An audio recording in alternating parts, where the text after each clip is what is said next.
Olá, olá a todos e todas! Eu sou o Joab Barbosa, âncora deste projeto da UPAE, e nós estamos começando mais um episódio, o 6º episódio da 3ª temporada, E para quem está chegando agora, saiba que a UPAE está em todas as redes sociais, sim, todas elas, o Face, Instagram, Spotify, Twitter e por aí vai, então siga-nos!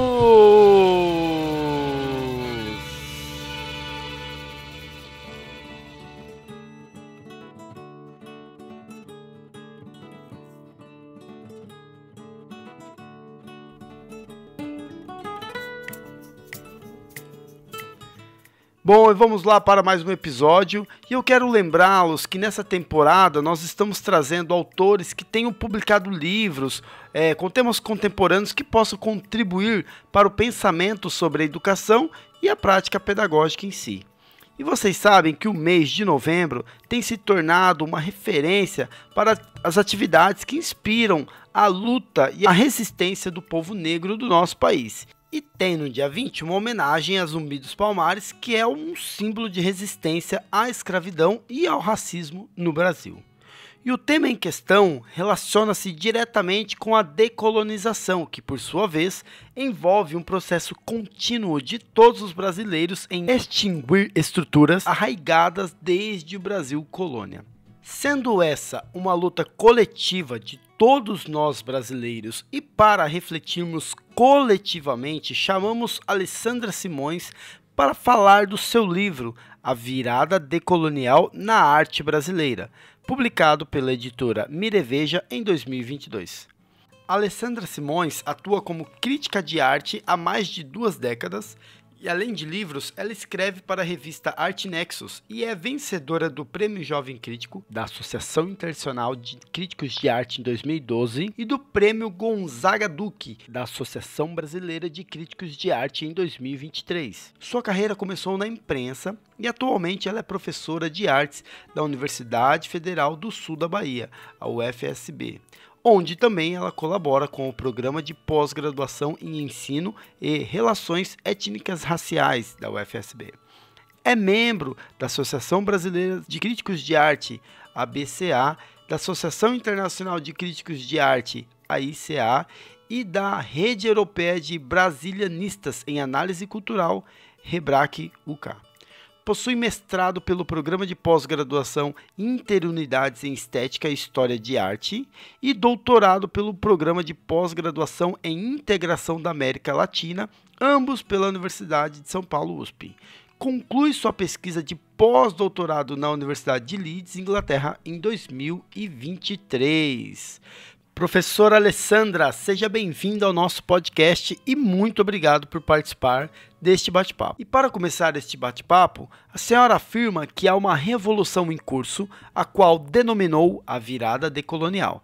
A senhora poderia comentar sobre como essa revolução está ocorrendo e quais são os seus desdobramentos? Olá, Joab. Primeiramente, muito obrigada pelo convite. É sempre muito bom poder estar em vários espaços falando sobre a minha pesquisa sobre a decolonialidade nas artes brasileiras.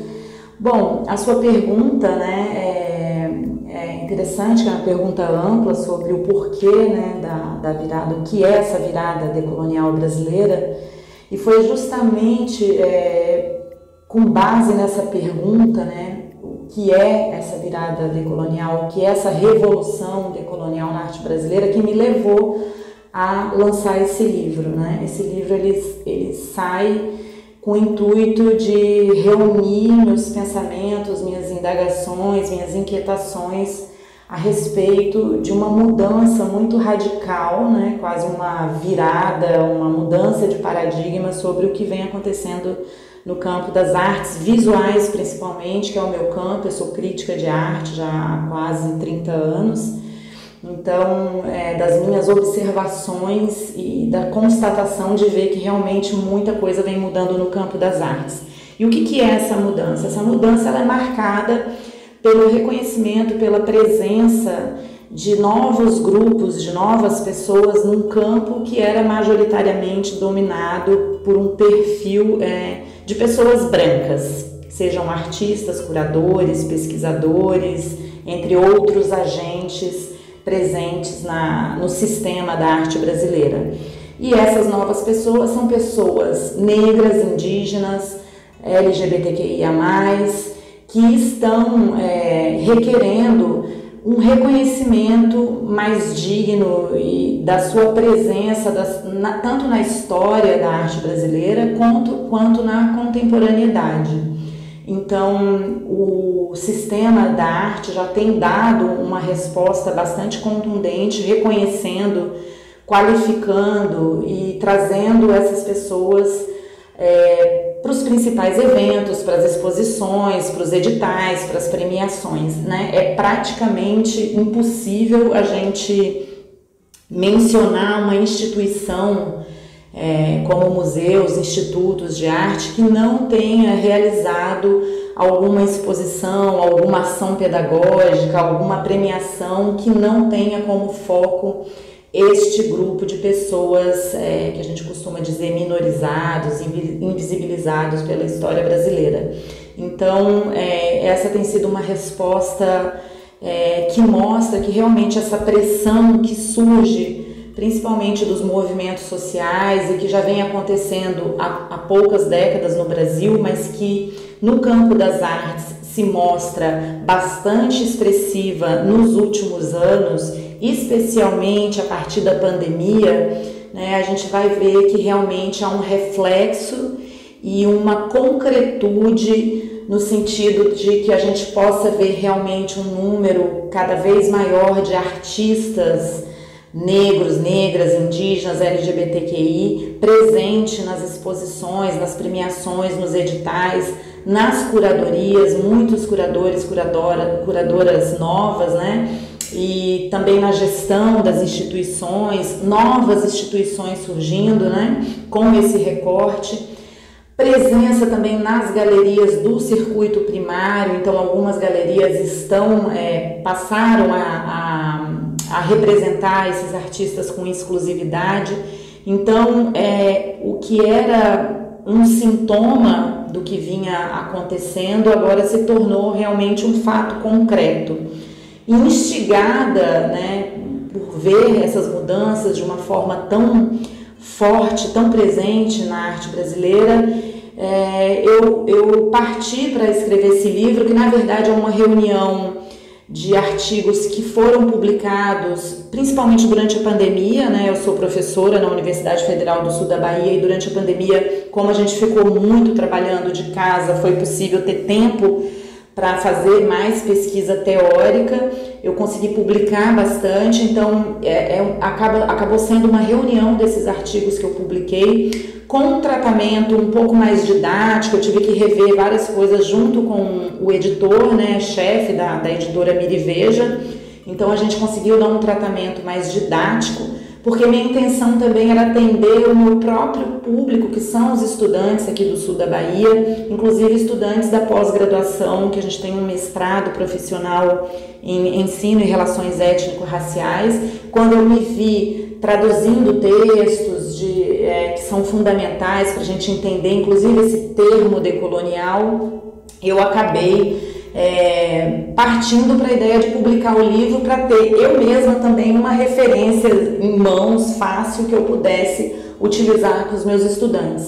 E o livro tem tido uma resposta muito boa, eu tenho sido procurada por muitas pessoas, instituições para falar, porque de uma certa forma é uma organização epistemológica que a gente possa ter em mãos facilmente para poder definir realmente um momento como uma virada decolonial, uma possível virada de paradigma, com seus desafios epistemológicos, científicos, para que a gente possa olhar seriamente para o campo da crítica da arte, da teoria da arte, da história da arte, com uma certa qualificação, né? Porque a gente vê muitas polêmicas nas redes sociais, foi uma coisa que eu vi muito durante a pandemia.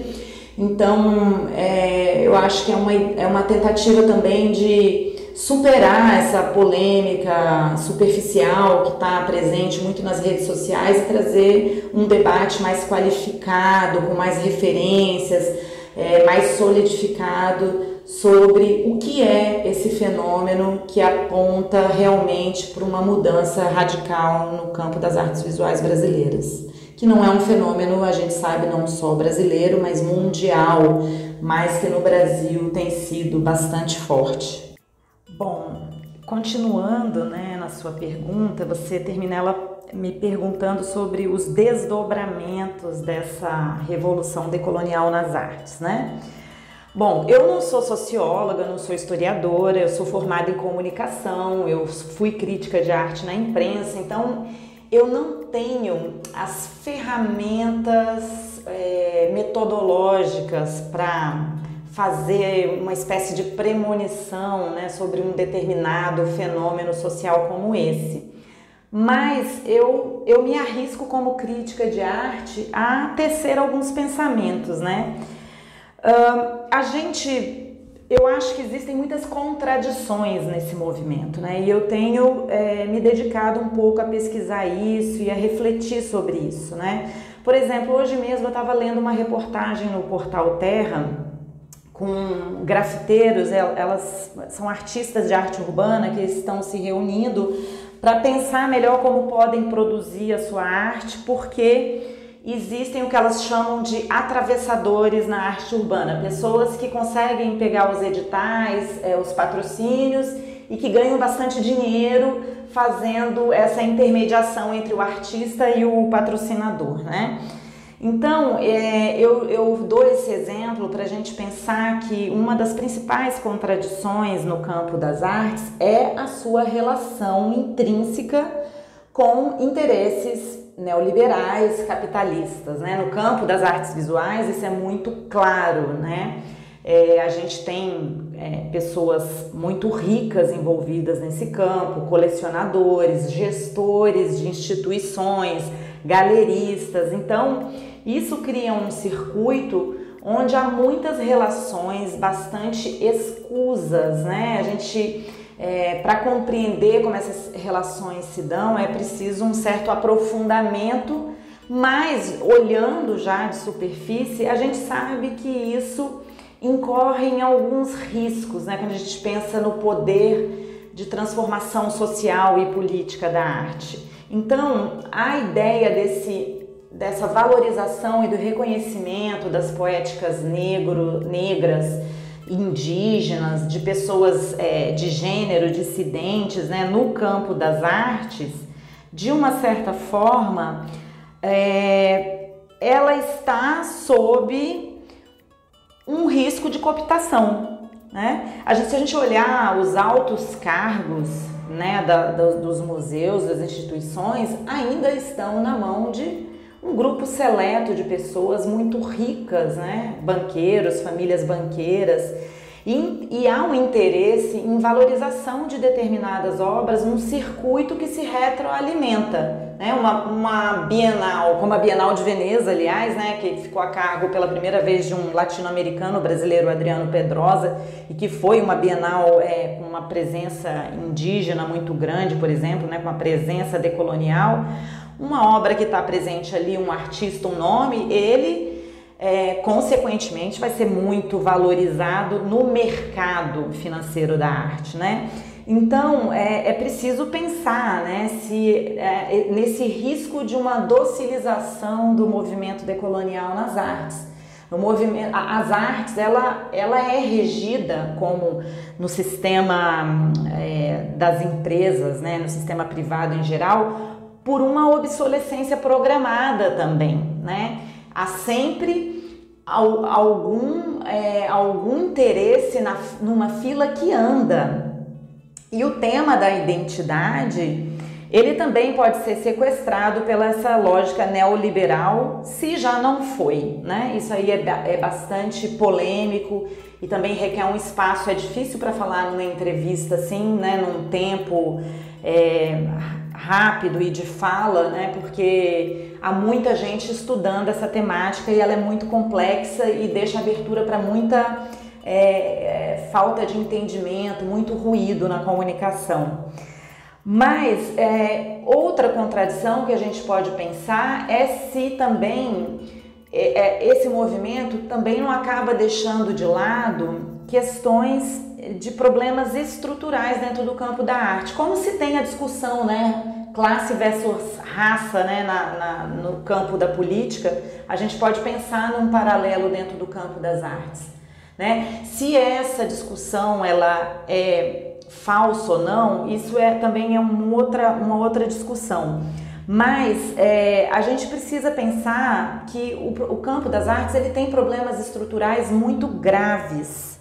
Então, estamos mexendo nisso também, por exemplo, na precarização da profissão do artista, na falta de investimento nas instituições públicas, que a gente pode ver, por exemplo, o reflexo nos incêndios sequenciais, né, com a perda irreparável de acervos importantíssimos, né?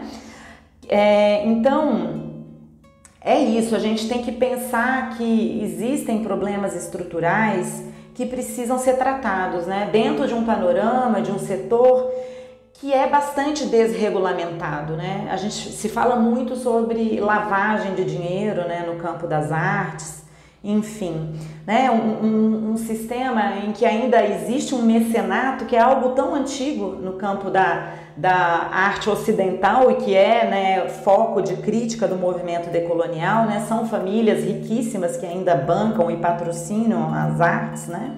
Então, a gente tem esse tipo de crítica de que podemos perder o foco nesses problemas realmente estruturais, né? A falta de investimento na educação, por exemplo, na educação nas artes, né? Mas isso não minimiza a importância de ações que visem a reparação histórica. A própria questão das cotas nas universidades, a gente pode ver esses reflexos positivos no campo das artes, né? Em uma nova geração de artistas que vem dessa política de cotas, que já se formaram, né? Historiadores, curadores, enfim, são reflexos positivos de ações reparadoras.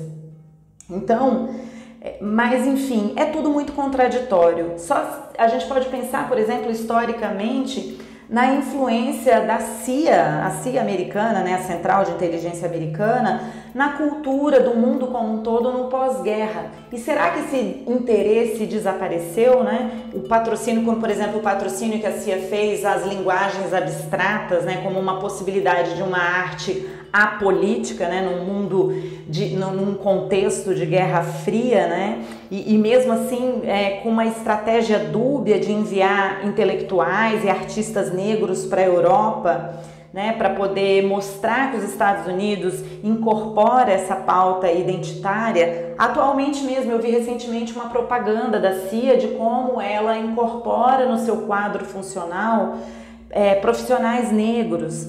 Então, esse é um ponto da contradição. O outro, eu acho que é um certo risco de instrumentalização da arte.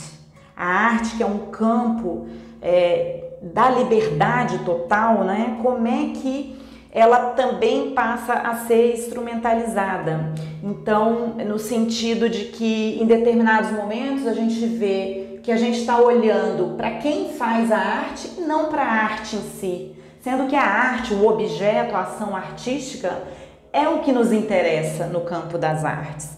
Então, isso pode recair, inclusive, num certo cansaço das linguagens, que é uma característica dentro dessa ideia da obsolescência programada no campo das artes. Então, por exemplo, a gente vê muito pinturas, né, feito por esses artistas negros, indígenas, e pinturas muito belas, maravilhosas, muito poderosas na sua linguagem, na sua materialidade, na sua plasticidade. Mas a arte já se desenvolveu, né, num sentido de ser bastante revolucionária em sua própria linguagem, né? A gente tem, desde o pós-guerra, um chacoalhamento dentro da própria linhagem ocidental da arte de se questionar, né, nos seus parâmetros clássicos. Então, eu gosto muito de lembrar, por exemplo, o caso do artista Paulo Nazaré, que é um artista que já em voga, ele é um pioneiro, né? Ele é um artista negro, periférico, que vem de uma classe extremamente baixa e em 2010, mais ou menos, ele começa a ficar bastante conhecido por um trabalho muito bom, de uma qualidade de linguagem excelente, né? Eu lembro que ele ficou muito conhecido quando ele é mineiro, né, de Belo Horizonte, e ele vai participar da feira Miami Basel nos Estados Unidos, e ele realiza um percurso a pé para chegar lá, né, com alguns momentos de carona também. E aí ele no caminho ele leva cartazes, ele faz performances, né, dentro da ideia de Notícias da América. Nesse seu ritualismo de caminhada, que ele levanta questões identitárias e questões geopolíticas sobre a América Latina, ele vai lavar seus pés na chegada da viagem no Rio Hudson. Então é uma arte processual, relacional, extremamente rica. Então eu penso muito sobre isso, né? Inclusive teve uma exposição recente, muito interessante, dos Brasis, Arte e Pensamento Negro, no Sesc Belenzinho em São Paulo inicialmente, que tinha essa proposta de trazer a arte afrodiaspórica e com centenas de artistas. Foi uma exposição maravilhosa. Igor Simões, um dos curadores, fala que o propósito era exatamente mostrar, também um dos propósitos era mostrar que não tem só pintura feita por artistas negros, mas inúmeras outras linguagens, né? Então acho que isso também é um ponto importante.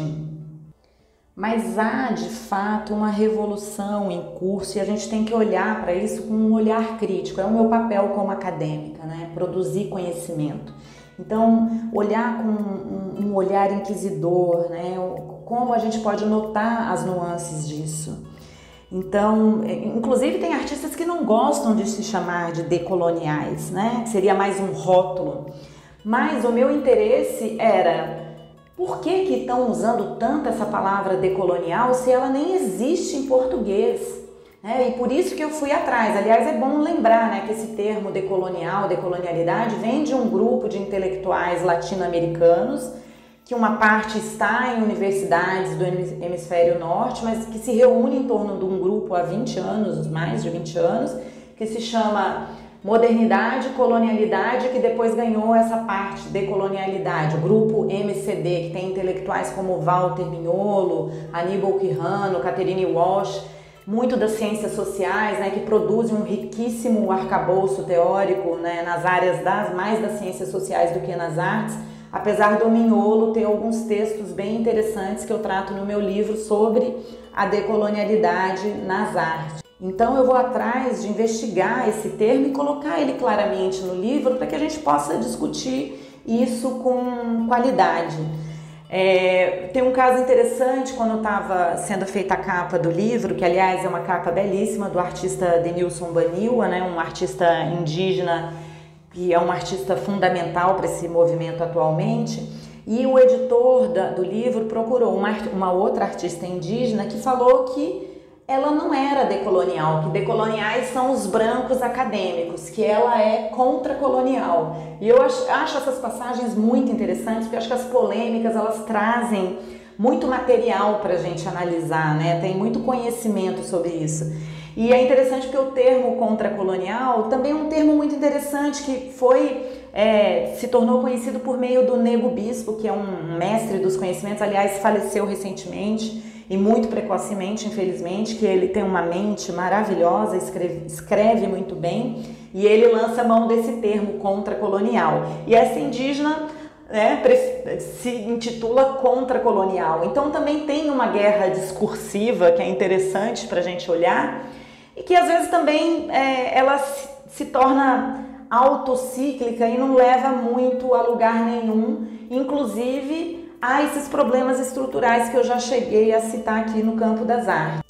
Tem muita gente também que fala que isso não é uma onda, né, e que esse movimento ele já acontece há muito tempo e né, que as pessoas elas não estavam invisibilizadas, foi o circuito artístico que nunca viu. E isso é verdade, tanto que a gente tem artistas muito interessantes de gerações mais antigas, por exemplo, a Carmesina Emiliano, indígena, e José Yanomami, que tiveram grandes individuais no MASP, Mas, ao mesmo tempo, eu também lembro o caso do Chico da Silva, que é um caso bem interessante, que foi um artista que morreu na miséria, bêbado, porque vítima de alcoolismo, e que foi uma artista que tem um trabalho maravilhoso de pintura, uma pintura extremamente rica. Ele era do Ceará, filho de mãe indígena, mas que nunca se intitulou indígena e que era inteligentíssimo, provocou uma revolução em Fortaleza quando ele faz um estúdio que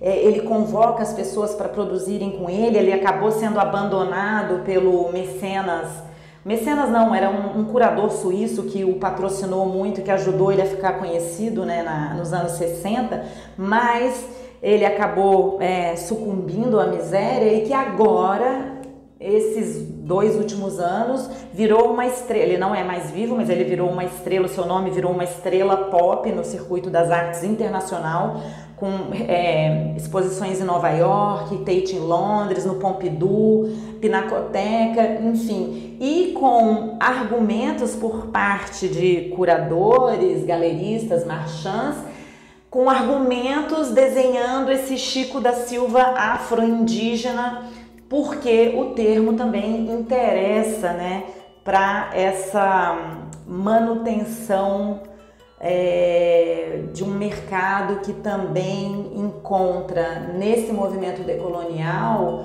um interesse para a valorização das obras de arte. Então isso põe a gente a pensar muito sobre essas contradições, né? Por exemplo, eu penso muito sobre até onde esse movimento está chegando, em que isso muda o mundo, né? No campo das artes, né? As contradições do mundo, né? E um mundo que no caso do Brasil, da América Latina, está em constante risco da sua soberania, né? Da sua nacionalidade, como a gente pode ver com as privatizações, com essa concentração brutal de renda no mundo todo, né? Que são questões de ordem estruturais que passam a largo dessa discussão da representatividade no campo das artes. Então, por exemplo, eu estou numa disciplina hoje que tem 10 alunos. Destes 10, 8 são negros, pessoas negras.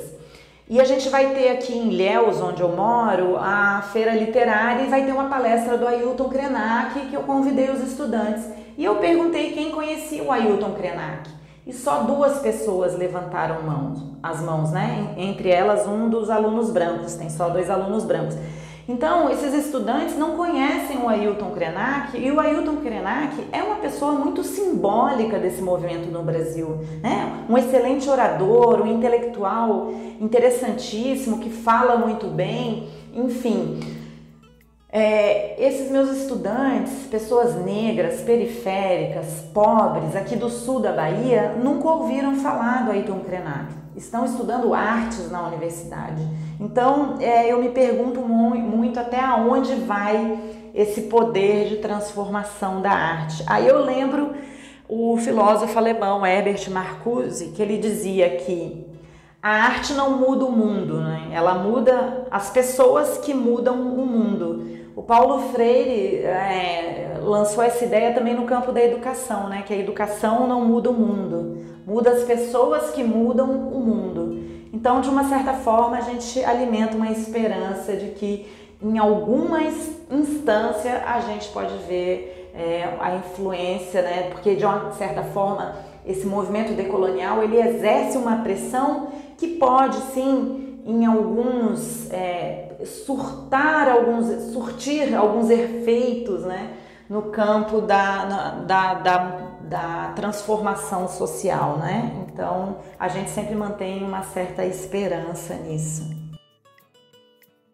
Muito interessante, professora, toda a explanação que a senhora nos trouxe, e 2 pontos me chamaram a atenção. Primeiro, o Paulo Freire, sempre atual, né? Que a educação não muda o mundo, a educação muda as pessoas que mudam o mundo. E um outro ponto bem que me marcou bastante é esse termo contracolonial. O termo decolonial ele já está bastante presente na na academia, nas pesquisas, e esse termo contracolonial, sinceramente, não conhecia, e foi interessante como a senhora nos trouxe, abordou o porquê da professora utilizar esse termo contracolonial. Professora, o seu livro A Virada Decolonial da Arte Brasileira é composto por 10 artigos em que a professora explora a decolonialidade a partir de diversas interfaces. No prefácio é destacado a importância da coletividade para realizar as transformações necessárias que esperamos ver e vivenciar. E até o momento, o nosso olhar sobre o processo decolonial tem sido pautado por grupos historicamente invisibilizados. No entanto, o fenômeno decolonial é muito mais amplo. E assim eu pergunto, de quem é o lugar de fala no processo decolonial? Bom, esse termo lugar de fala é um dos mais polêmicos, aí, que tem suscitado mais polêmicas, né, em torno do debate da decolonialidade. Ele chega no Brasil por meio do livro da Djamila Ribeiro, e ali a autora tece uma série de ideias a respeito do que seria esse lugar de fala. Ela diz que toda fala é socialmente situada. Então, a ideia de lugar de fala é que existem regimes de autorização discursiva. E aí isso deu muito pano para manga em polêmicas nas redes sociais. Tanto que eu resolvi abordar um dos artigos no meu livro, Artistas Brancos e Decoloniais, Lugar de Fala, na obra de Luiz Zerbini e Adriana Varejão, que são dois artistas brancos que têm uma poética motivada pela temática decolonial, com diferenças entre si, mas com obras muito interessantes. São dois dos maiores grandes artistas da contemporaneidade brasileira. A polêmica em torno do lugar de fala se dá muito, trocando em miúdos. Você é uma pessoa negra, você não pode falar em nome da causa negra, por exemplo. Então, eu que sou branca, uma crítica de arte branca, não poderia falar sobre arte indígena. Mas a Djamila, ela deixa claro no livro dela que não é bem assim. Ela diz que não tem a ver com uma visão essencialista de que somente o negro, por exemplo, poderia falar sobre racismo. Entretanto, quando isso cai nas redes sociais, a gente vê, eu já passei por várias situações, em que me foi negada a fala por eu ser branca, Isso gera uma série de situações, de ruídos de comunicação, enfim. Eu acho que tem alguns dados interessantes. Por exemplo, a Judith Butler, ela diz que existe uma ideia de posicionalidade estratégica. Isto é, a gente pode lançar mão dessa ideia de lugar de fala como um recurso estratégico dentro de um campo de batalha, que é você lutar contra o racismo no Brasil, por exemplo. Então, existem sutilezas e determinados cuidados que têm que ser levados em conta dentro dessa luta. De uma certa forma, isso também impulsionou uma certa autocrítica, autoconsciência da branquitude como pessoas que estão num lugar de privilégio, e o reconhecimento disso. Para mim foi importante. Eu passei por um momento grande antes da escrita do livro de autoletramento racial, que muitas vezes as pessoas brancas não têm no Brasil. Então, de uma certa forma, isso reverbera, faz uma pressão e em alguma instância muda a sociedade. A J. Mombassa, uma artista trans interessantíssima, ela tem um artigo que ela fala sobre o tema no livro dela, muito interessante, que o título do livro é Não Vão Nos Matar Agora, e ela fala que o que não interessa não é quem vai falar, mas como falar. Então, esse como também é uma estratégia, Então, ela diz que também esse lugar de fala não está associado a um essencialismo identitário, e sim a posições políticas que devem ser levadas em conta como uma estratégia dentro dessa batalha política. Esse conceito vem recebendo muitas críticas. No Brasil, por exemplo, é interessante, G7 Souza, Antônio Risério, né? Classifico como uma certa pseudo-sociologia, mas como eu já disse, eu não sou socióloga, então eu estou mais preocupada com o campo das artes. E é por isso que eu faço esse artigo questionando o lugar de fala na poética de artistas brancos.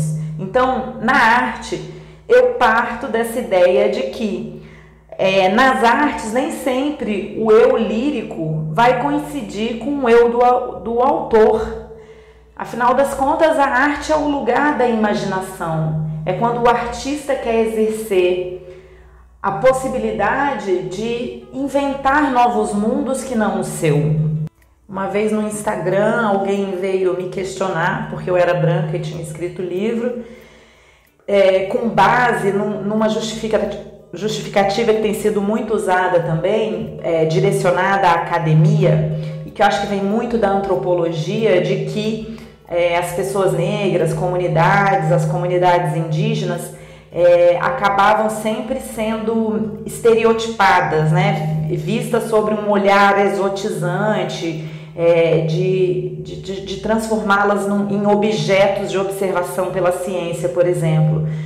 Só que eu sou crítica de arte, então essa pessoa fez uma crítica como se eu estivesse exotizando os artistas, mas falando, porque você, né, é sempre o objeto observável e tal. E eu respondi o seguinte, que para mim o objeto não é o artista, o meu objeto de estudo é o objeto artístico, ou a ação artística, quando o objeto é uma ação artística. É isso que me interessa como crítica de arte. Mas eu já passei por situações, bem no início das minhas pesquisas nessa área, um pouco antes da pandemia, eu procurei uma artista indígena muito famosa hoje em dia. Eu estava com uma verba do CNPq, porque de projeto de pesquisa, e eu queria fazer um levantamento sobre esses artistas que naquele período estavam surgindo, né? Eu já estava observando que realmente era alguma coisa nova. E essa artista se negou a falar comigo. Ela falou que não fala com acadêmicos brancos e que, inclusive, ela estava fazendo um mestrado na UNB, se eu não me engano, na época.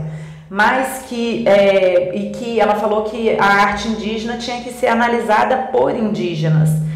Eu respeitei, eu tentei argumentar, ela insistiu que não. Então, de uma certa forma, eu respeito, é uma visão, é uma posição, cada um tem a sua maneira de ver as coisas, né? Aí tem alguns dados interessantes, por exemplo, na exposição, Luiz Zerbini, o artista, teve uma grande exposição no MASP, uma individual.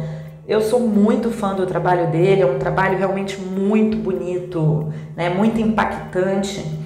E tem uma tela que chama Massacre de Hashimu, que é sobre um massacre que houve na terra Yanomami.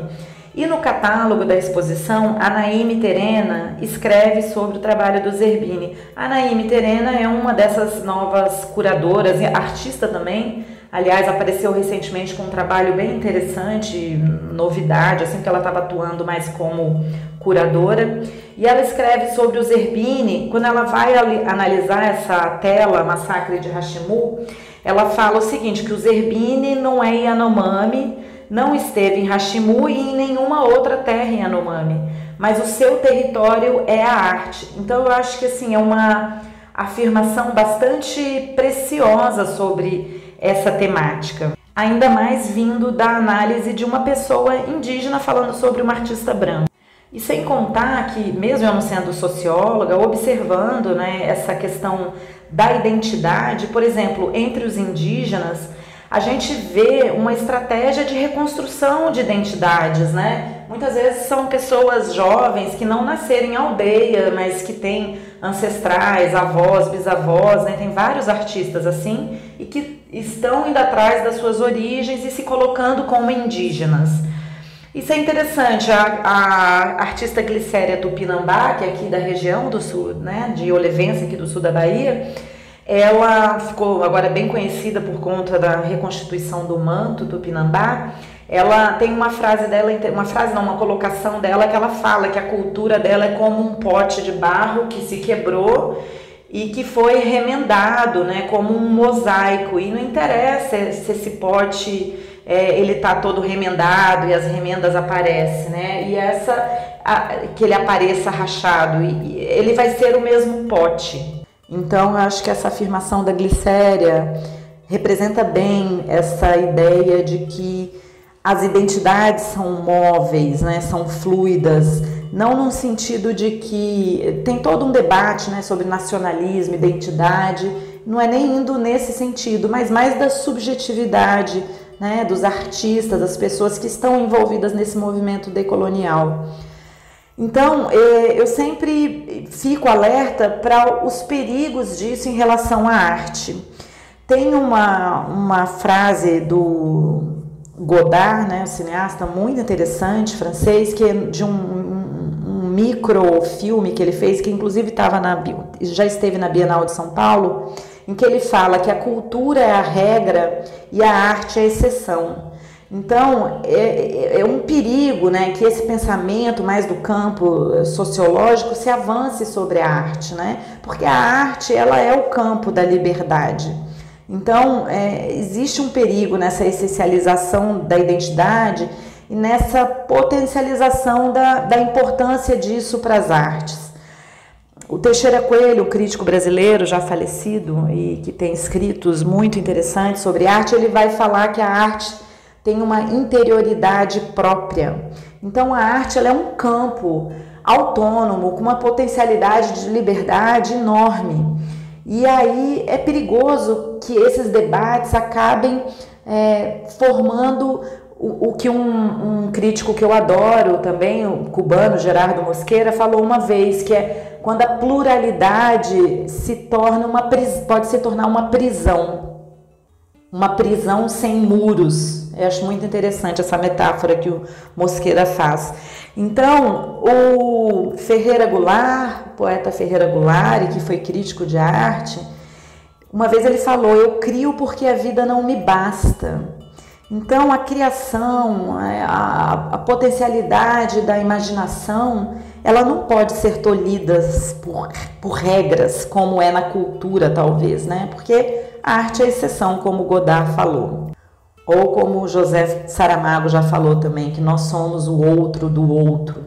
Somos uma comunidade plural, riquíssima, e que não podemos nos essencializar. Então, essa discussão do lugar de fala tem a ver com a ideia de identidade, tem a ver com esse processo de essencialização das identidades, que é perigoso, né? Porque se criam guetos, e isso é uma forma de intolerância também, sem deixar de enfatizar que é fundamental a luta contra o racismo no Brasil, que é fundamental manter as cotas, né? Por exemplo.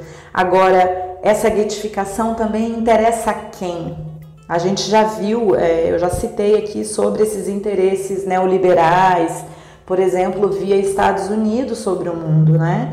Então, inclusive essas críticas em relação ao lugar de fala, como faz o Antônio Risério, ele justamente fala dessa importação que o Brasil fez do que a esquerda cultural estadunidense já tinha feito há bastante tempo, né? Então, é complexo e perigoso, tem que se olhar com bastante cuidado para essa temática.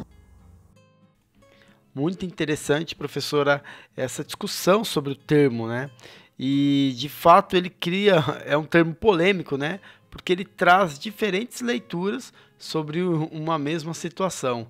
Então, há essas leituras diferentes que vão acabando lá na frente causando divergências, mas, como a senhora mesmo falou, né? De certa maneira, sempre contribuindo, e é preciso ter esse cuidado para que essa discussão contribua para o andamento das pautas, né? Mesmo que paulatinamente, mas que haja uma continuidade nessa temática, uma continuidade no sentido de evolução mesmo. E, professora, ao longo do livro, diferentes artistas são mencionados. Como esses artistas se inserem na revolução decolonial? Bom, é difícil citar nomes porque são muitos, né? Muitos artistas interessantes, tanto de uma nova geração, jovens, muito jovens, quanto artistas mais maduros, artistas que estão nos centros mais hegemônicos, Rio, São Paulo, artistas que estão fora desse eixo, no Nordeste, no Norte, enfim. É quase injusto, né? Eu cito alguns artistas, mas depois do meu livro já apareceram vários novos, né? Então, o que é interessante, talvez a gente pensar sobre isso, é que realmente há um avanço muito grande. Não existem estudos recentes, atualíssimos, com números sobre como essa representatividade tem se consolidado nas instituições, né? Por exemplo, nas exposições, nos editais, nas premiações, nas curadorias, etc. Mas alguns estudos que eu cito no livro, inclusive, já davam uma noção, né, do que estava acontecendo naquele período. Por exemplo, o Projeto Afro, que é um projeto interessantíssimo, né, de pesquisa sobre arte afro-brasileira, africana, afrodiaspórica. Enfim, tem um estudo do Alain Arié, que faz um mapeamento de artistas negros representados em galerias de São Paulo, e ele, do ano 2020. E nesse estudo, ele mostra que entre agosto e dezembro de 2019, entre os artistas representados por galerias da cidade de São Paulo, 92,5% eram brancos, né? Então, um número aí, uma porcentagem quase próxima dos 100%. Então, é muito realmente injusto se a gente pensa que o Brasil concentra a segunda maior população afrodescendente do mundo depois da Nigéria, né, e que a gente pode precisar transportar isso proporcionalmente para o campo das artes. Mas com certeza isso tem mudado paulatinamente. É muito visível nas curadorias, né? A gente tem muitos curadores negros, indígenas principalmente, que estão muito em voga, estão recebendo muitos convites. A última Bienal de São Paulo, né, teve um time dos 4, 3 eram pessoas negras.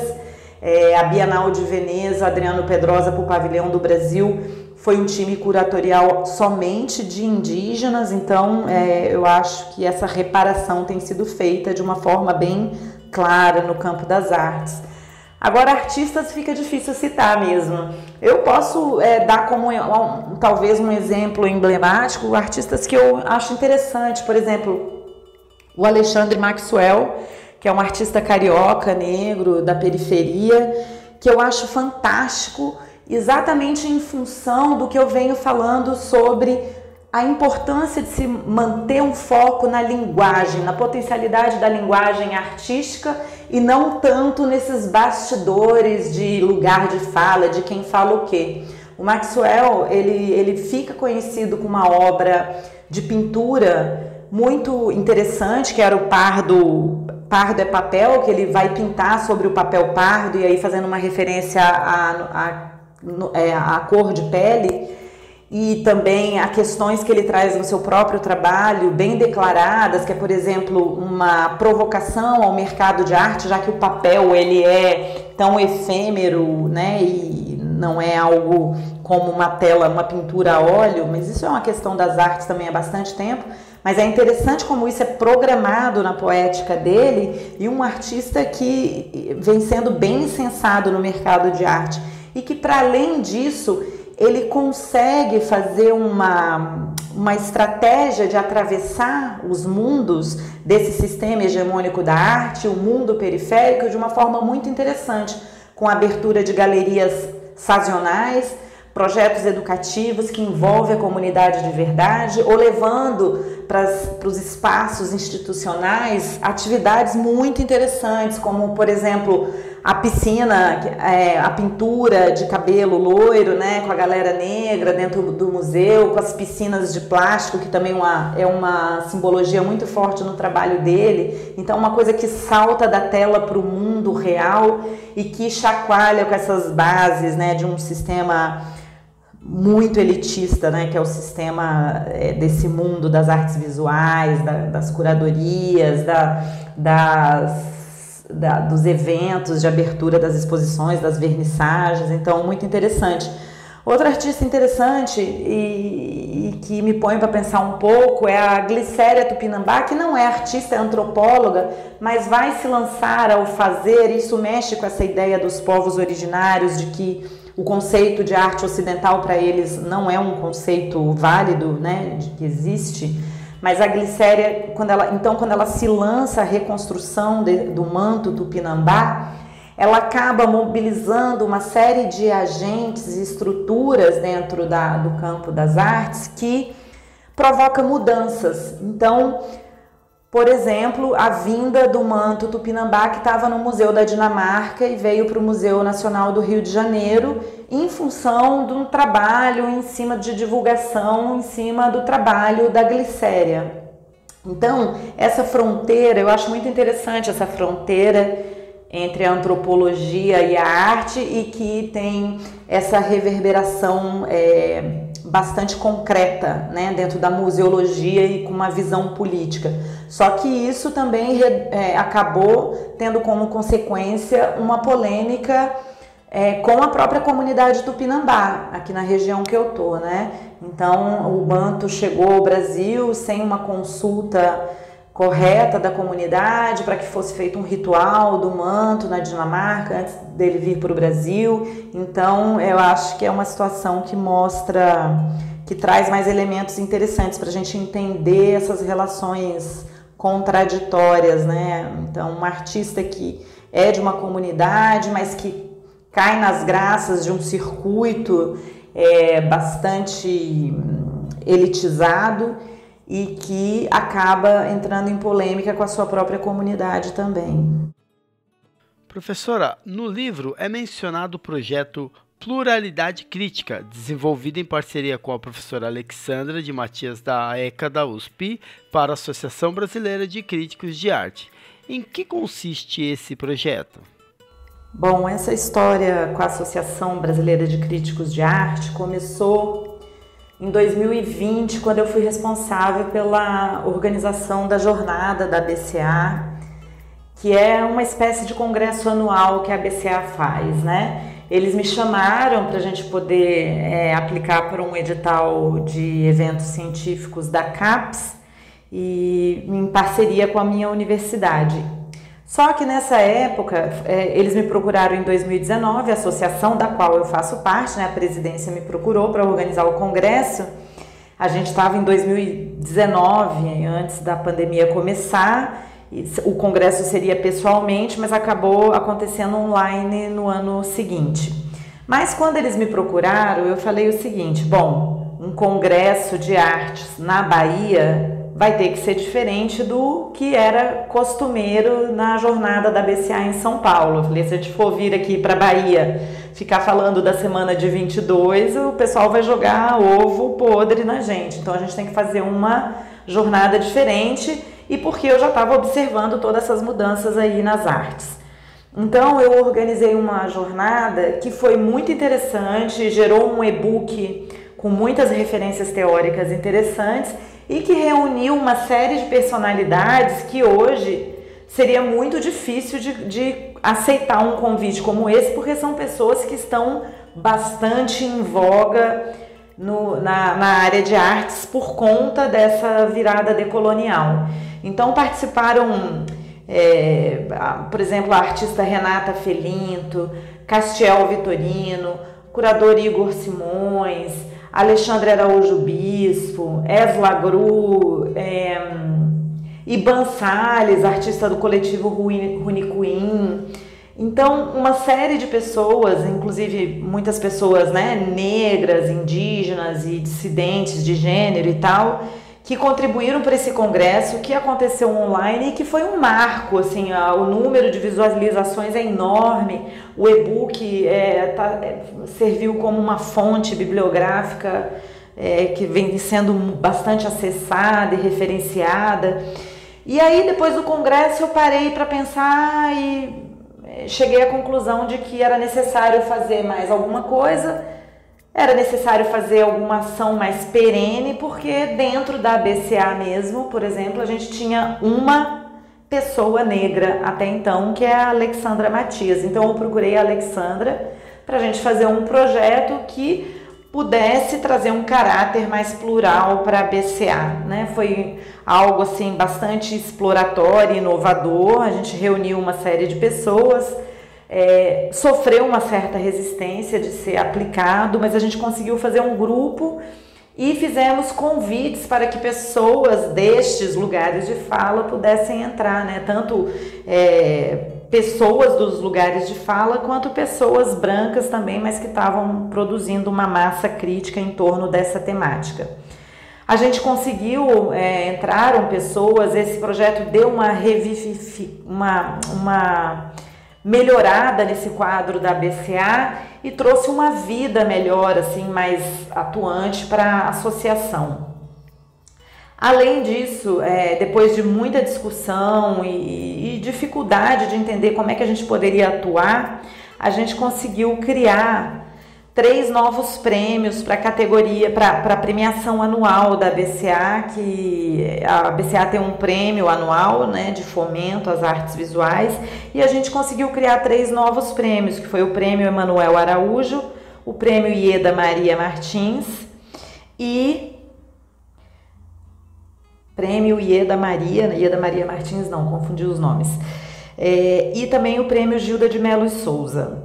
E aí foram muitas discussões para a gente conseguir chegar a essas categorias, entre elas umas discussões de fundo epistemológico mesmo, porque a gente ficou pensando, poxa, vamos criar um prêmio para reconhecer um artista negro? Aí uma pessoa negra que está nesse grupo, ela falou, não, ela é artista, curadora, pesquisadora, ela falou, eu não gostaria de ser premiada como pessoa negra, eu gostaria de ser premiada como artista contemporânea, né? Só um exemplo assim para a gente ter uma ideia de por onde foi essa discussão. Então, em vez de a gente atrelar o nome do prêmio a uma categoria que seria essencializadora, né? Por exemplo, artistas negros, a gente ligou esse prêmio a outras categorias. Então, por exemplo, o prêmio Emanuel Araújo, em reconhecimento dessa figura fundamental para o campo das artes brasileiras, a gente criou como um prêmio de reconhecimento à coleção, acervo, conservação, documentação histórica e assim por diante, né? Porque o Emanuel Araújo, apesar de um fomento enorme, né, como uma figura negra fundamental, né, fundador do Museu Afro-Brasil, também tem uma relação muito importante com essa questão da coleção e do acervo. O prêmio Ieda Maria, que também uma personalidade negra fundamental no campo das artes, a gente direcionou para a categoria Educação nas Artes. E, inclusive, foi premiada a primeira vez, foi a Ana May Barbosa, então foi muito interessante. E o prêmio Gilda de Mello Souza, né, por ser uma mulher, apesar de branca, mas foi uma categoria pensada para se reconhecer uma nova críticos e críticas em início de carreira.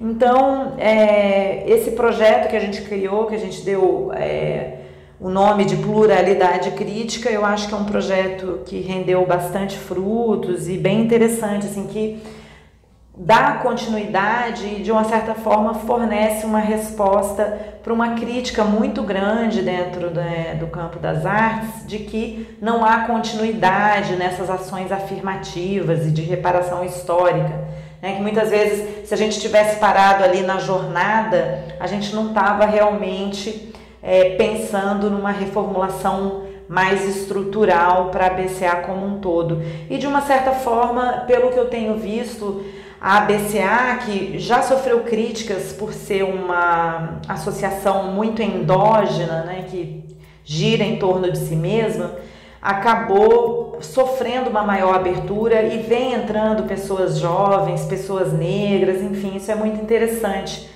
Apesar de que a BCA, ela praticamente foi uma instituição que quase morreu, apesar de ser uma instituição fundamental para a história da arte brasileira, para o fomento das artes visuais, surgiu com pioneirismo de personalidades fundamentais como Sérgio Millier, Mário Pedrosa, e que sobreviveu graças às ações da professora Lisbeth Rebolo, professora da USP, e que foi fundamental para que essa associação não morresse. Então, por quanto mais que essa associação sofresse críticas pela sua endogenia, ela quase faleceu, não fosse por conta das iniciativas de uma professora que é branca, né, e que está aí no sistema hegemônico das artes, mas que graças às suas ações a BCA pôde se fortalecer e se manter viva até hoje.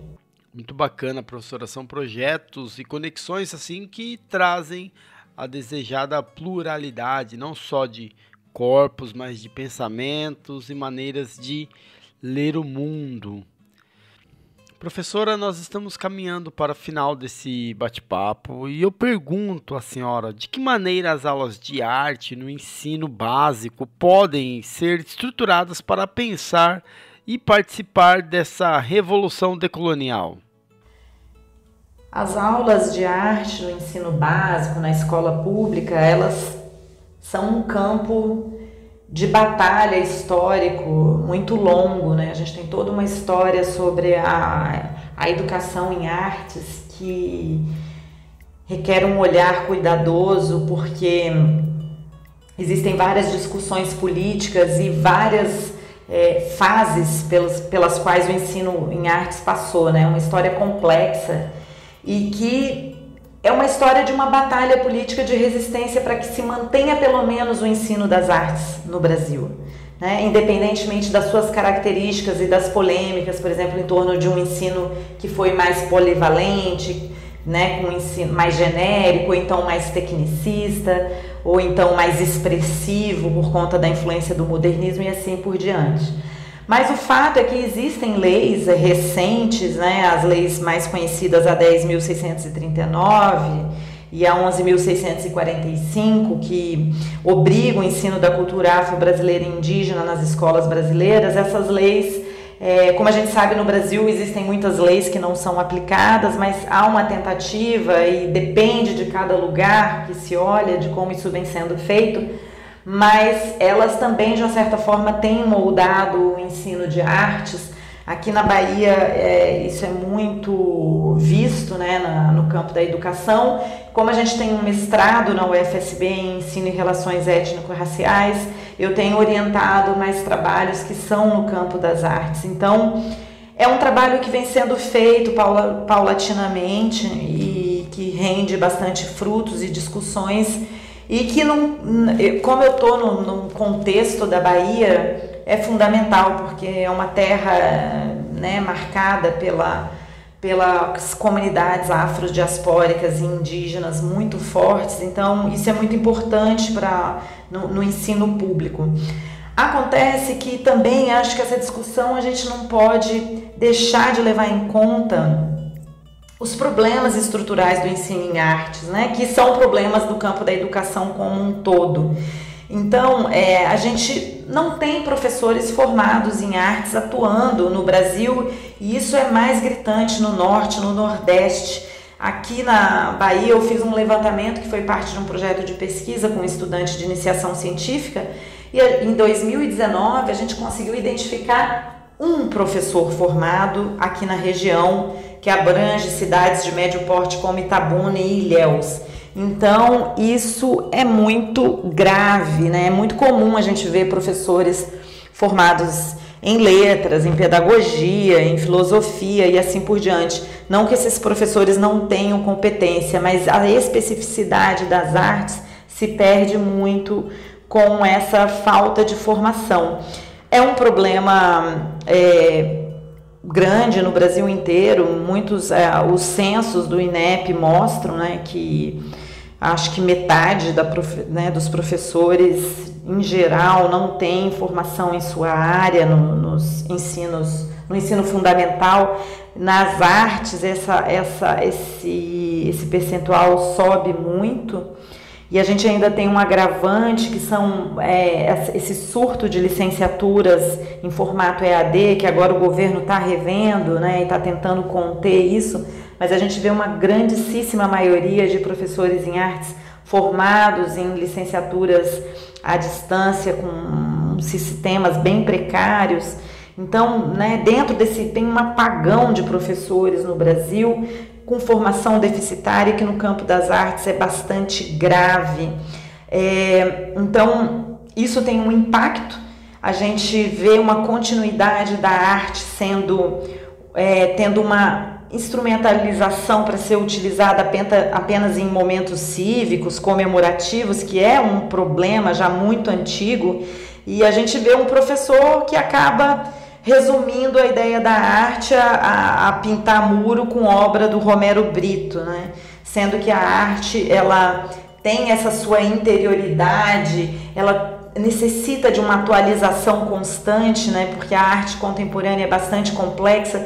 Eu acho muito interessante que a Ana May Barbosa, eu lembro que eu li algum texto dela em que ela fala da importância de se ter o crítico de arte, o curador e o artista, independentemente da sua formação dentro das escolas, porque a arte contemporânea ela é muito complexa, né? Então se requer uma série de visões complexas para que ela seja discutida em sala de aula. E a gente tem números recentes que apontam aí para uma média de nem 10% de professores formados em artes, o que cresce um pouco com esse surto dessas licenciaturas EAD, mas que fica aí em torno dos seus 20%.